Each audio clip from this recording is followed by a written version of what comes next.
গেল বছরের সেপ্টেম্বরের পর আর জাতীয় দলের হয়ে খেলা হয়নি তামিম ইকবালের। ওয়ানডে বিশ্বকাপের দল থেকে শেষ মুহূর্তে বাদ পড়েন টাইগার এই ওপেনার। এরপর থেকে আলোচনায় জাতীয় দলের হয়ে তামিম আর ফিরবেন কিনা, বা ফিরলে সেটা আসলে কবে। ঈদের ছুটি শেষে গতকাল থেকে মাঠে গড়িয়েছে ডিপিএল। এদিন আবাহনী ও প্রাইম ব্যাংকের ম্যাচ শেষে তামিমকে আলোচনা করতে দেখা গেছে নাজমুল হোসেন শান্তর সঙ্গে। কি নিয়ে তাদের আলাপ, সবার মধ্যেই ছিল তা জানার আগ্রহ।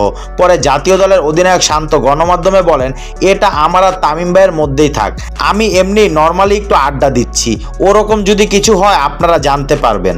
শান্ত আরও বলেন, আমরা ক্রিকেট নিয়ে আলোচনা করেছিলাম, কিভাবে আমরা আরেকটু বেটার করতে পারি সেটা নিয়ে আলোচনা করছিলাম, খুব বেশি সিরিয়াস কিছু না, জাস্ট দেখা করা।